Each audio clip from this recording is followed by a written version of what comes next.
ओम तस्मै ज्येष्ठाय ब्रह्मणे नमः। प्रवचनमाला की श्रृंखला में आज का विषय है अग्निहोत्र प्रकरण में सूर्य और अग्नि का सामंजस्य। अग्निहोत्र किसे कहते हैं? अग्निहोत्र हवन की वह लघु प्रक्रिया है जिसमें 16 आहुतियां देने का शास्त्रीय विधान है। अग्निहोत्र की निरुक्ति इस प्रकार की गई है।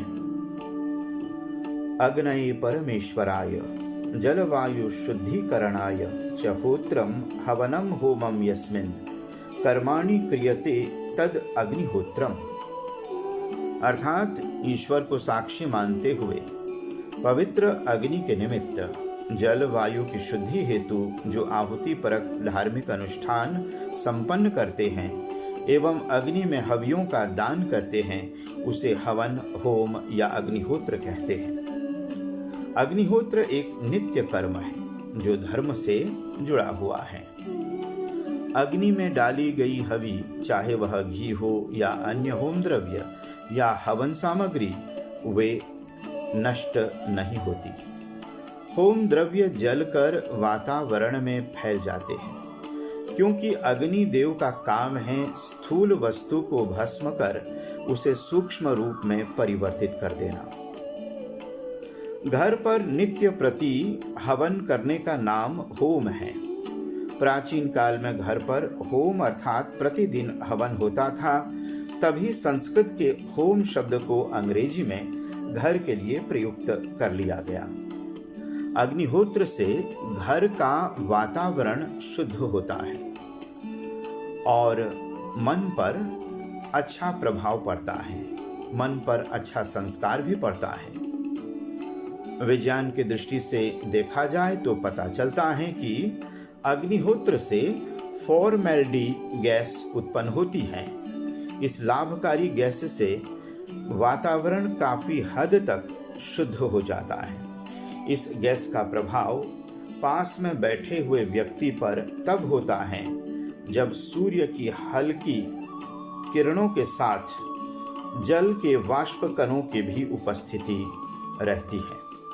यही कारण है कि अग्निहोत्र सूर्योदय व सूर्य की उपस्थिति में करना चाहिए, रात्रि काल में नहीं। जी हाँ, अग्निहोत्र सूर्योदय व सूर्य की उपस्थिति में करना चाहिए, रात्रि काल में नहीं। अग्निहोत्र की प्रक्रिया में जल का प्रयोग अनिवार्य है, विशेषकर आचमन, अंग स्पर्श और जल प्रसेचन की प्रक्रिया में। जल अमृत तुल्य है और जीवन का आधार है। पर्यावरण के प्रदूषण को छेदन भेदन करने की शक्ति अग्नि में सबसे अधिक है। दूषित वातावरण को स्वच्छ करने के लिए पवित्र अग्नि की सहायता ली जाती है। अतएव अग्निहोत्र का सामंजस्य अग्नि से स्थापित किया गया है। अग्नि के बिना अग्निहोत्र का कार्य पूरा नहीं होता। अग्नि वह शक्ति है जो सबको आगे ले चलती है, जो जीवन को गतिशीलता प्रदान करती है। अग्निहोत्र की प्रक्रिया में हम वेद मंत्रों का उच्चारण करते हुए आहुतियां प्रदान करते हैं। वेद मंत्रों के शब्दमयी तरंगों में भी सूक्ष्म अग्नि उपस्थित रहती है, इसलिए शब्दमयी तरंगों में भी पर्यावरण शुद्धि का सामर्थ्य है। वेद मंत्रों की शब्दमयी तरंगों से शरीर, मन, बुद्धि और आत्मा पर अच्छा प्रभाव पड़ता है।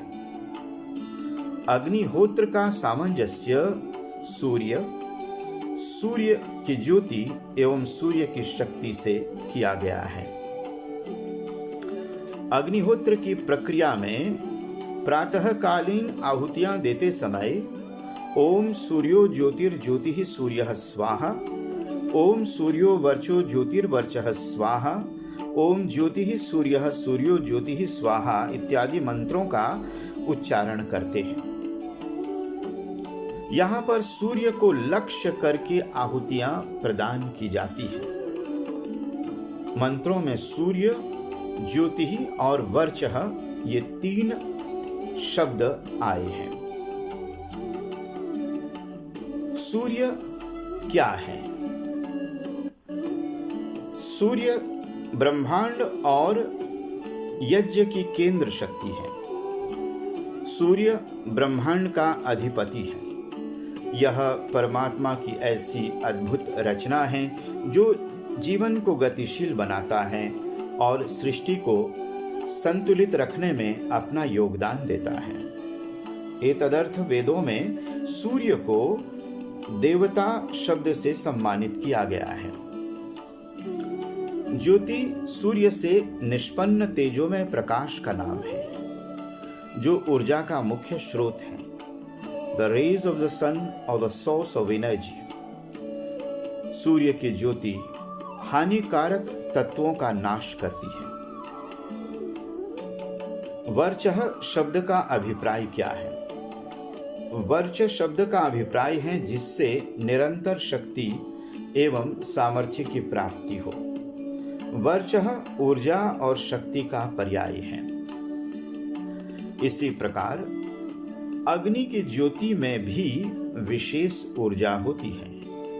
अग्नि की ज्योति भूलोक के प्राणी के लिए अत्यंत कल्याणकारी मानी गई है। इस लोक में अग्नि के बिना कोई कार्य सिद्ध नहीं हो सकता। अग्नि के बिना भोजन तैयार नहीं हो सकता। अग्नि के बिना 16 संस्कार और हवन संपन्न नहीं हो सकता। अतएव वेदों में अग्नि को भी देव की संज्ञा प्राप्त है।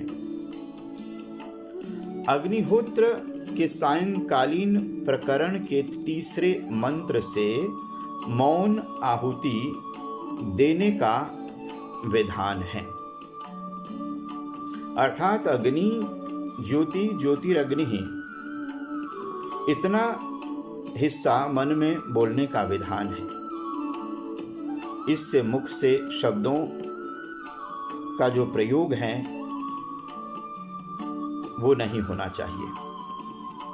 अर्थात इसमें मुख से शब्दों का प्रयोग नहीं किया जाता है। ऐसा क्यों? ऐसा इसलिए कि यहाँ अनिर्वचनीय अग्नि की ओर ध्यान दिया जा रहा है। जिस अग्नि की व्याख्या शब्दों से नहीं की जा सकती, जो केवल और केवल अनुभूति का विषय है, वह अनिर्वचनीय अग्नि मात्र परमात्मा है। उस दिव्य अलौकिक अग्नि को योग एवं तप के माध्यम से आत्मा में अनुभूति की जाती है।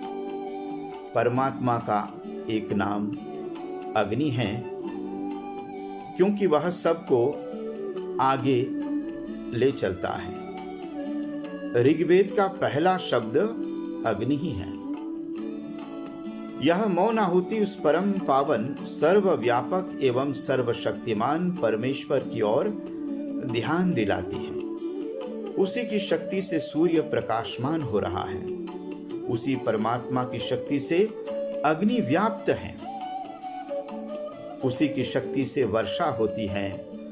उसी की शक्ति से नदियां बहती हैं। उसी की शक्ति से अन्न और धन की वृद्धि होती है। उसी की शक्ति से जीवन में गतिशीलता आती है। ओम सूर्यो ज्योति अथवा अग्निर्ज्योति इत्यादि मंत्रों से आहुतियां देते हुए परमात्मा से शक्ति और सामर्थ्य प्राप्त करने की प्रार्थना की गई है। सूर्य और अग्नि उपादान कारण है। शक्ति और सामर्थ्य का निमित्त कारण परमात्मा ही है। क्या सूर्य तथा अग्नि वस्तुतः शक्ति, तेज, ऊर्जा और सामर्थ्य प्रदान करने का भंडार है? जी हाँ, वेद आदि शास्त्रों में अग्नि और सूर्य को शक्ति का भंडार माना गया है। परंतु शक्ति का आदि स्रोत परमात्मा है। सूर्य के निमित्त से ही ब्रह्मांड के अंतर्गत समस्त ग्रह उपग्रह में ज्योति और शक्ति का संचार होता है। परमात्मा और अग्नि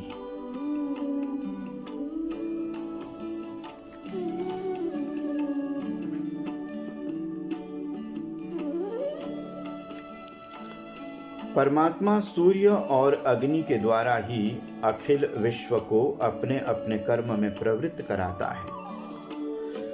सूर्यो ज्योति सूर्य का अभिप्राय है कि उदय होता हुआ सूर्य नारायण अपनी प्राण पूर्ण ज्योति से सभी दिशा उपदिशाओं को व्याप्त कर देता है। साथ ही साथ वह ऊंचा उठने अर्थात प्रगति करने के लिए प्रेरणा का स्रोत बन जाता है। सूर्यो वर्चो ज्योतिर्वर्चः का अभिप्राय है कि सूर्य सर्वत्र अपनी अद्भुत प्राण शक्ति से सबको जीवन और शक्ति प्रदान करता है। सूर्य की शक्ति परमात्मा की शक्ति है। इस शक्ति के बिना पौधे उग नहीं सकते, वायु का शोधन नहीं हो सकता, जल बरस नहीं सकता, जल यदि न बरसे तो अन्न की उत्पत्ति नहीं होगी, अन्न के अभाव में प्राणी का जीवित रहना संभव नहीं। मनुस्मृति में यह उल्लेख है, आदित्या जायते वृष्टिर वृष्टिरन्ने ततः प्रजा, अर्थात सूर्य से वर्षा, वर्षा से अन्न और अन्न से प्रजा उत्पन्न होती है। अन्न के बिना प्राणी जीवित नहीं रह सकता।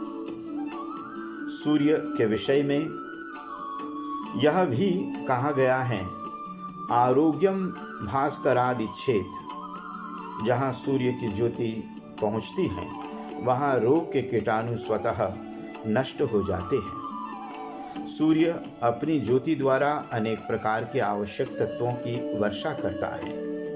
उन तत्वों को शरीर द्वारा ग्रहण करने से स्वास्थ्य की वृद्धि होती है और रोग समीप नहीं आ पाते।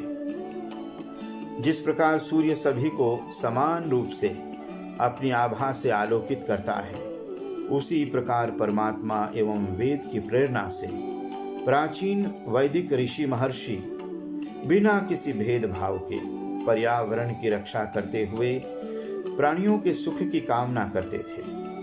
वे ऋषि महर्षि वेद एवं यज्ञ परंपरा के रक्षक थे। वे सूर्य के समान ज्ञान रूपी ज्योति को फैलाते रहे। उन्हीं की कृपा से आज भी वेद, स्वाध्याय एवं यज्ञ अग्निहोत्र करने की परंपरा जीवित जागृत है। जिस प्रकार सूर्य अपनी ज्योति फैलाने में व्यस्त रहता है, उसी प्रकार मनुष्य भी धर्म, विद्या एवं सद्गुणों को फैलाने में व्यस्त रहे। हम अपने को खालीपन का शिकार न होने दें। सूर्य ज्योति और अग्नि ज्योति की भांति हम अपने अनमोल जीवन को सेवा, परोपकार आदि शुभ कर्मों में लगाकर अन्यों के जीवन को प्रकाशमय बनावे। यह रहा अग्निहोत्र विषय का पहला भाग। दूसरा भाग दूसरे कार्यक्रम में प्रस्तुत किया जाएगा। ध्यान के लिए धन्यवाद। ओम शांति शांति शांति।